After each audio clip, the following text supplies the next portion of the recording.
Uy, meron tayong kakaibang brand today na i-review na smartphone, which probably madalang mo marinig or probably first time mo marinig, and this is the IKKO Mind One Pro. This is a Kickstarter project. Si IKKO is more known for their audio products, and they are trying to bring fun to smartphone. Kaya ginawa nila ito, si IKKO Mind One. So mind you, if you want something on a different experience sa smartphone, panoorin mo itong video na ito.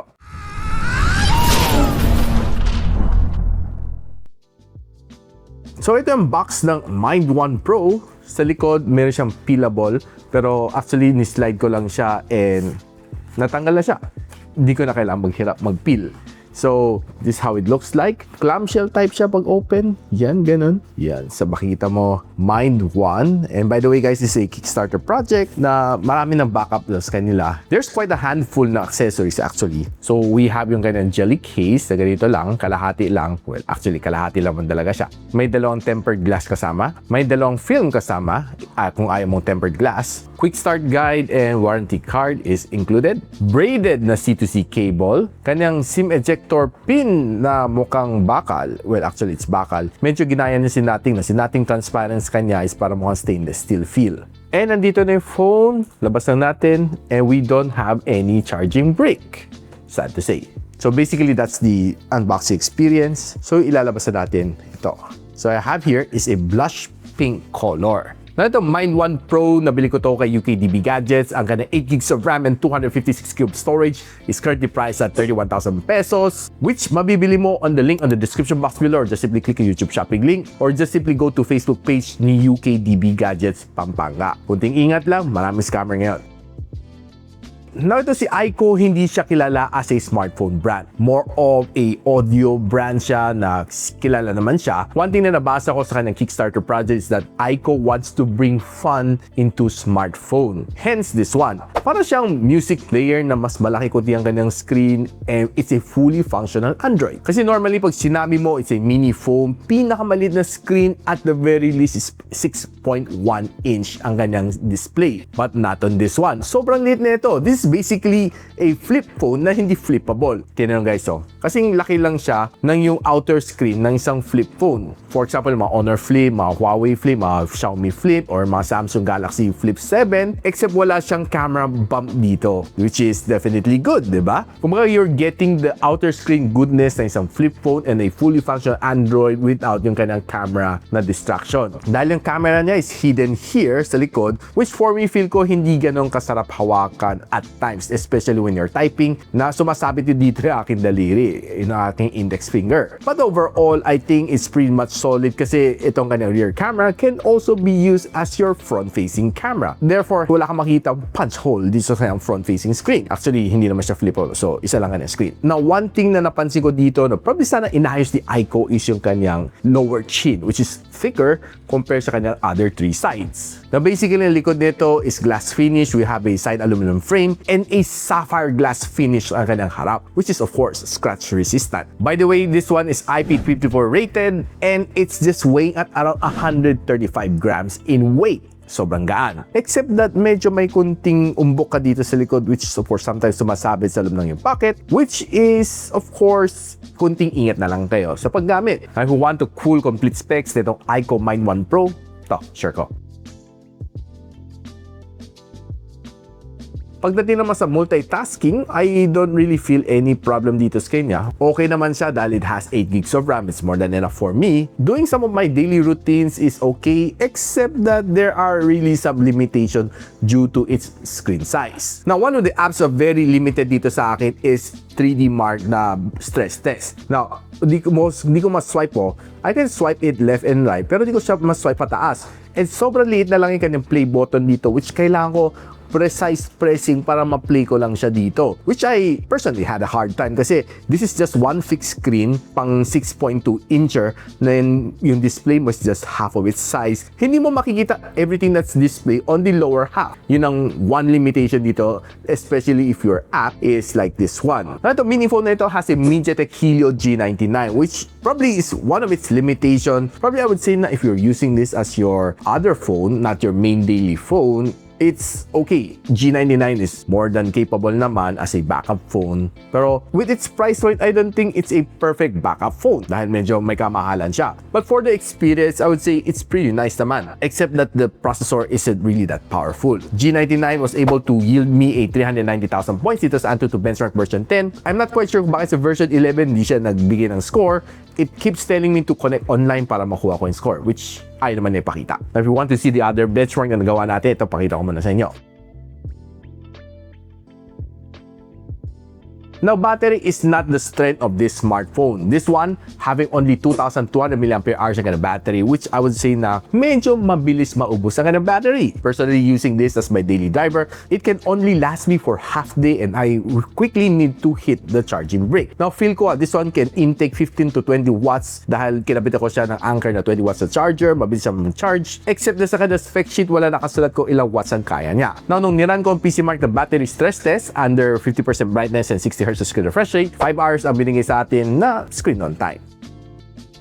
Now, pagdating sa display, this has one of the smallest display for a smartphone at 4.02-inch na AMOLED display with a 90 Hz screen refresh rate. Now, I'm not quite sure kung ilan nits ang maximum brightness ito. Feel ko nasa around less than 1,000 dahil I did try to use this under direct sunlight and wala namang naging problema dito sa kanya. One of its key highlight is kanyang 9H na scratch resistant na sapphire glass. Now, one of the things na if you're planning to do dito sa smartphone nito, kung social media ang gagamitin mo sa kanya, well, there are times na okay, mag-enjoy ka if you're scrolling. Depende sa uploader, no? There are some screen size na medyo mas malaki, yung video size mas malaki, ka-resolution. You'll be able to get more of a full screen na view dito sa phone na ito. Pero on most occasion, it's just half ng display. So while you're scrolling, medyo iba-iba ang size na makikita mo dito sa kanya. Now, if you try to watch naman mga videos dito on landscape mode like sa YouTube, Netflix, honestly, itong phone na ito is not built too much for watching videos kasi medyo maliit siya at medyo nakakabitin lang talaga siya.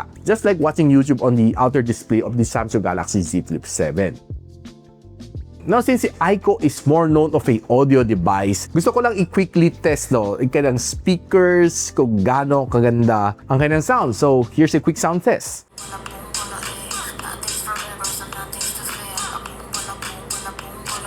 Now, one thing to notice dito is that hindi siya stereo speakers. So, I was expecting na may sounds gagaling dito sa kanyang earpiece, but sad to say, andito lang lumalabas ka ng sound.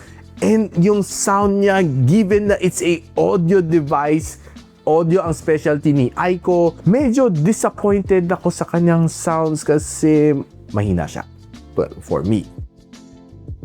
Now, quickly check lang natin ang kanyang gaming capability dito. Now, honestly, medyo katawa-tawa if you're trying to play a game at half the size of your normal smartphone. Yes, I know it's funny kasi I did try to play Mobile Legends dito on this phone. And yung experience is kind of wild, no? Wala namang naging problema sa kanyang touch response. And sinet ko naman sa kanya sa high frame rates, medium graphical settings, and the rest is, wala, naglaro na lang ako just for the sake of trying to play a quick game dito on this phone. Medyo nabitin ako sa kanyang screen size. Overall game experience dito is kakaiba. You'll try to play with your fingers a bit cramped, pero I would say that it can get the job done. The experience is definitely different, pero it's not nice. Hindi siya masarap maglaro ng ML, lalo na Call of Duty Mobile. But probably if you're into playing a quick game dito sa phone na ito, it's going to be fun just for the sake of trying.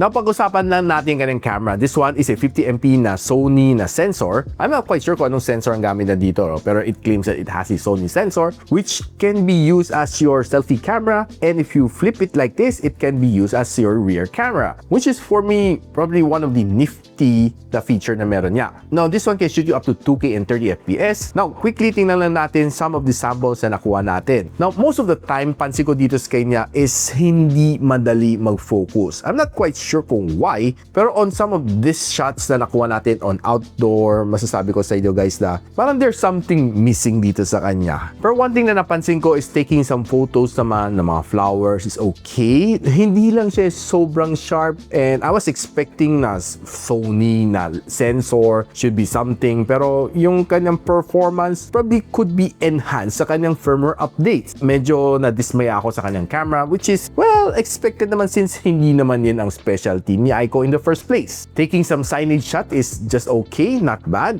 Kahit mga tall building is just okay. Well, you probably will see some details ng mga clouds naman, which is expected naman. If you bring yung kanyang camera on indoor, low light, you'll be able to get some, well, decent shot naman. Food is okay, not bad. And some of these surrounding shots naman, I would say na pretty not bad naman if you're trying to do it indoor. Like I said, yung kanyang camera is not its specialty. Now, if you're trying to look naman sa kanyang front-facing camera, kung finlip mo siya paharap, it will get you some decent shot. Honestly, mas performer pa nga siya on selfie shots rather than taking some shots ng mga subject. I'm not quite sure why, no? Siguro yung kanyang algorithm is built to take better selfies. Pero mas happy ako sa mga selfie shots kaysa kubuha ng mga subject shots. Pero one thing na napansin ko is medyo hirap siya sa group shots. Pero kung selfie, walang problema. Now, here's a quick video sample ng kanyang front-facing camera. And shooting at 1080p, and I think this is a 30 FPS. And, well, honestly, stable siya. Maliit, and I don't know kung ano expectation ko dito sa phone na ito, pero nakikita na ako sa kanya. And there's, of course, some limitation. Pero kanyang camera, not that. And here's a sample if you flip it around to use it as your rear camera. Right now, we're shooting at 1080p and 30 FPS. Very stable. Actually, isa lang naman kanyang camera. Front and rear has the same camera. Twistable. Na meron pa siyang isang feature dito na kakaiba. Na meron siyang button dito pang switch ang kanyang UI. Once you hard press it, pupunta siya dito. You can switch dito sa kanyang IKKO. So, slide mo lang siya. Papasok siya dito sa kanyang IKKO UI. Or more of yung kanyang AI na feature. Now, there's some of this na pwede mong kalikutin. You have AI notes, pwede siya mag-transcribe. You have AI study, which pwede mo picturean and to help you solve some of your problems, like para build in a ChatGPT 4.0. And meron pa siyang podcast dito and AI translation na I'm not quite sure kung bakit di ko sila ma-unlock. Na meron siyang vSIM dito that you can buy and buy some plans. Parang virtual SIM siya that you can use without even putting inside a SIM card. And by the way guys, this one only support 4G connectivity. Now to switch back to Android, slide it back and babalik na siya sa Android version 15. Now guys, para kay nino tong IKKO na Mind One Pro? It's more of someone who wants to have fun, to explore, try something new. Okay, itong IKKO Mind One Pro. It gives you a different experience na hindi mo ma-experience on a normal Android phone. Doon ka ng AI is a little bit gimmicky para sa akin kasi magagawa mo naman sa ChatGPT lahat. Or you can use Claude to do your homework, or Gemini AI might be better than yung built-in niya na AI. Pero happy naman sa form factor. It's nice, it's lightweight, it's fun. Except that there's quite something na kailangan na improve. One is siguro kailangan na isagad to, kanyang screen para medyo mas full screen experience, minus tong baba. Two is kailangan na improve yung kanyang camera firmware, which I feel na medyo kulang pa para sa akin. And three, siguro kailangan na enhance further yung kanyang AI to give you a better satisfying experience, and probably it might feel better if magkaroon siya ng kunting enhancement dito sa IKKO Mind One Pro. Now, if you want to know guys kung saan ko nabili to, I got it from UKDB Gadgets, or I'll just post the link on the description box below, or just simply click yung YouTube shopping link para ma-redirect kayo sa mga official link na ginagamit natin. So of course guys, don't forget to like, subscribe sa akin channel so you don't miss out sa mga review just like ito, si IKKO Mind One Pro. Rare review, ang konti lang nag-review nito, and I just took time to try to review it just for you. So paano yan guys, hanggang dito muna ako, and I'll see you on the next one. Peace out. And so, ako para si Richmond, and you're watching Gadget Sidekick. Like and subscribe to my channel. Don't forget to hit that notification bell. For one of my latest uploads, click the dito. And for one of my popular uploads, click here.